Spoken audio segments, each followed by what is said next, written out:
Hello, I'm Susie Grant and welcome to this month's edition of FCN.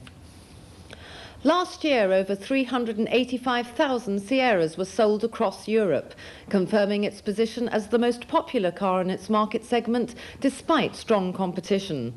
This month, the company has announced some important changes and has even added new models to the Sierra range.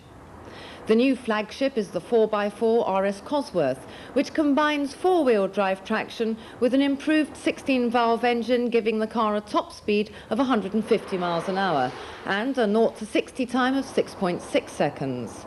Thankfully, electronic anti-lock brakes are fitted as standard equipment.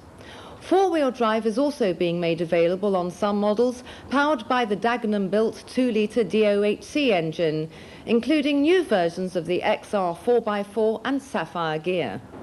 Throughout the range, the trim detail has been upgraded with new features both outside and inside the car.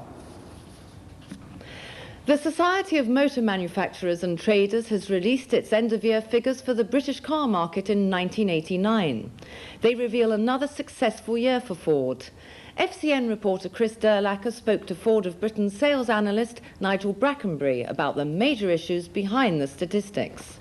The top three selling cars of 1989 were Escort, Sierra and Fiesta. On the surface, another good year for Ford. But is this really the case? In fact, with the three models that you just mentioned, we took over 22% of the market, and they secured the top three best-selling model positions for the fourth year in a row.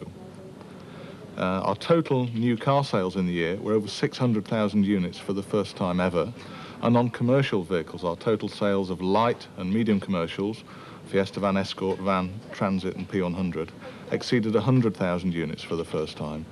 Our share also moved forward in all three segments of the market, so on balance it has to be regarded as a good year.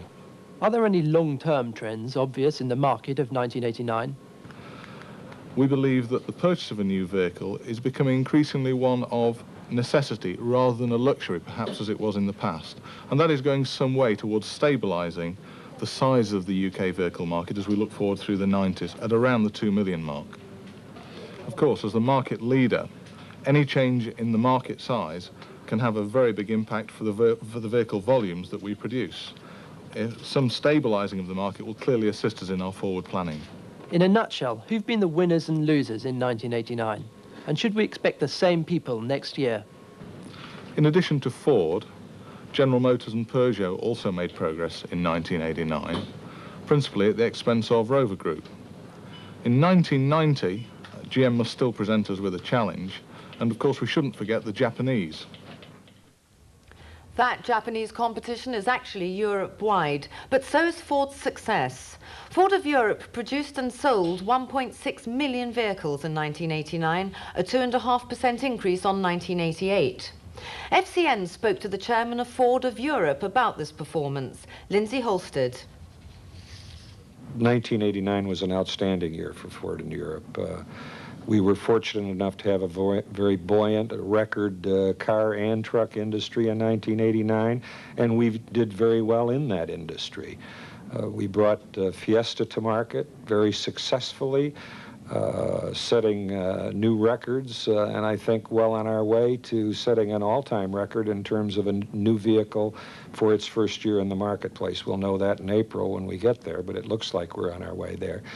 We set new daily production records in a number of plants. We did it in Genk, we did it in Saarlouis, we did it in Valencia, and Halewood as well. So the combination of those things led us to 11.9% share, up 0.4 of a point from last year. Those are very good results. And so I think we're positioned well to respond to this very competitive market. But we still have the task ahead of us of doing that successfully, improving every new product that we bring in, improving on the last product, not allowing ourselves to slip back in any way. We did that on Fiesta. I'm looking forward to doing that on CE14, and of course following that with the Sierra replacement when we get to that. I think in Europe in 1990 there is the prospect that it won't be quite as buoyant. In fact, it could be down a little bit, but it's going to be another good year. It's not going to be down a lot. Interest rates, I think, are going to slow things down just a bit. I think more interestingly is looking ahead. beyond 1990, because I think the prospects are really very good. We're going to continue to see growth in Europe as we approach 1992. And with what's going on in the Eastern Bloc, there's a prospect of even a bit more buoyancy as we go through the 90s. Last year, for the first time ever, America's best-selling car was a Japanese model, the Honda Accord, which replaces Ford's Escort as the top seller. At the Detroit Motor Show in January, the American auto industry put on a brave face after a bad year which saw Ford sales fall 5%, GM fall 10%, and Chrysler 14%. Meanwhile, the Japanese manufacturers increased production and capacity at an alarming rate. Ford Chairman-elect Red Poling warned that overcapacity in the US market had reached 6 million vehicles and that we will be facing a brutally competitive environment worldwide. Over half the Accords sold in the US were manufactured at Honda's factory in Ohio, a development that poses a real threat to US companies and one that is now coming to Europe as well. More and more Europeans are subscribing to satellite television, and as Simon Rouse now reports, Ford won't miss out on this great opportunity. The snow may not be falling like it used to in the European Alps, but skiing is still a booming sport. Sky Television's ski report program, sponsored by Ford, can reach 17 million homes across Europe. Analysts have said that skiing is perceived as international, technical and modern. So Ford's involvement is a real coup for the company.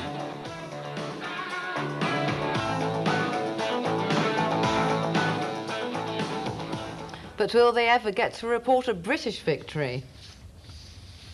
The 1990 Commonwealth Games athletics track saw its first British victory when Eamon Martin, a Dunton test engineer, took gold in the 10,000 metres. It was a convincing win for the Basildon-based runner who has been with Ford since he was 19. The world's best-selling car of the last decade was the Ford Escort. In Britain alone, it has topped the sales chart since 1982, and over 10 million have been produced worldwide since 1980. As we begin the new decade, FCN has been looking at the history of this ever-popular car that seems to be all things to all people.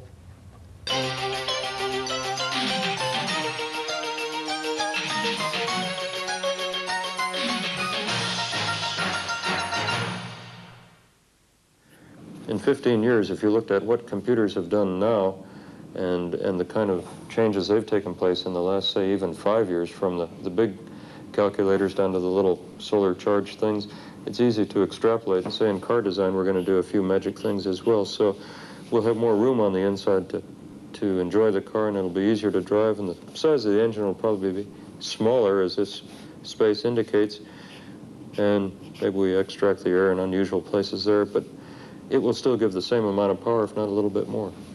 Andy Jacobson can only talk about the future of the Escort because the car already has a long history. Sue Baker, motoring correspondent at The Observer, met me at London's Design Museum where we discussed the Escort heritage. I think there are various reasons why the Escort's been so successful. I think partly it's a car with a little bit of charisma to the look of it. It looks just that bit different from the rest of the run-of-the-mill cars going up the motorway.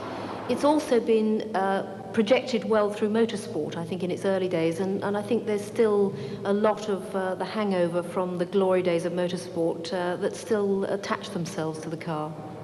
I think it's true to say that the Escort meets most closely the essential needs of the small family class car buyer. We know that they particularly are looking for a good price-value relationship. They want durability, quality and reliability, and they want low operating costs. And on all of those features, the Escort scores best. So in a sense, it's the definitive small family car in Britain. The Orion has been a very good marketing program for us, particularly in Britain, because we identified that there were a group of people quite distinct from the Escort buyer who were generally a little more affluent, probably a little older, more likely to be male and married with a higher disposable income, who were looking for a little bit more luxury and something a little bit more distinctive in the classic saloon car class. And for them, we've introduced and launched the Orion, which, although it's very heavily derived from the Escort, is marketed as a completely separate car range. The identity was generated with the Mark I Escort. I think that car established the Escort mark, it established its image, and with the racing and rallying success that we had with that car, that really put it on the map. Ford helps you spend with Escort Ford, even kind to Escort. La, la, la, la, la, la, la. Let us escort you forever. We'll ride along together. The road gets shorter every day. This is the car of the year 1981. The new Ford The Mark III Escort, launched at the beginning of the 80s, became for many the car of the decade. This front-wheel drive hatchback still has the essence of Escort. But 10 years after its launch, how is it coping? The car is holding up very well in the marketplace. The customers are still buying it in large volumes, but we do recognize that it's getting towards the end of its life cycle.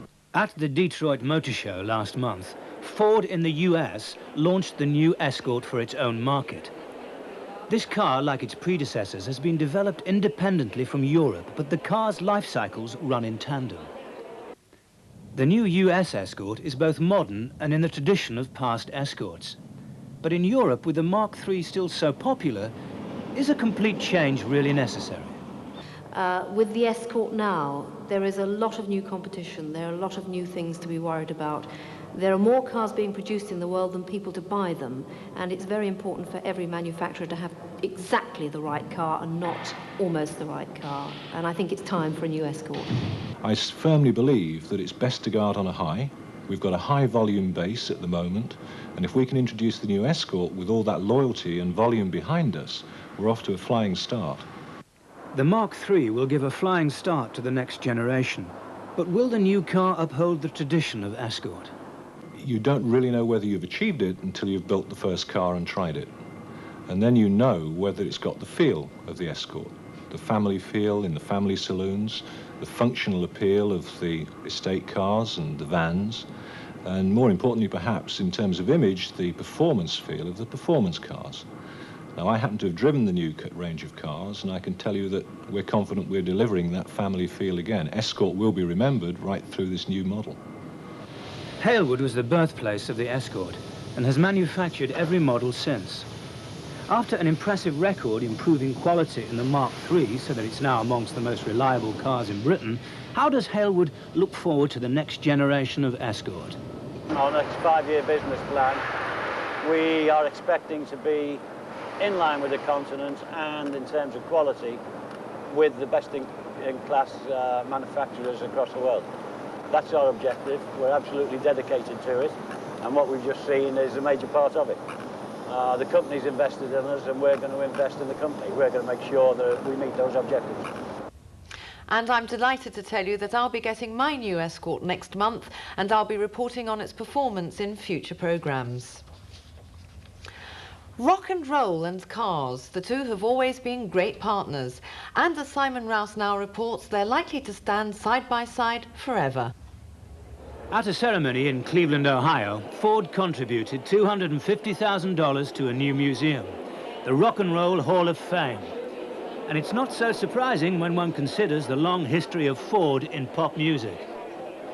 In the name of Mustang Sally, the Hot Rod Lincoln, and all those who had fun, fun, fun, till their daddy took the T-bird away. Fun, fun, till their daddy took the T-bird away.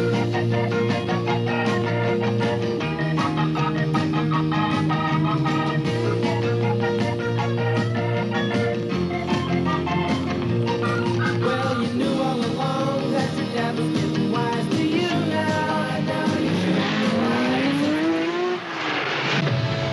Winning the world over. We're winning the whole world over.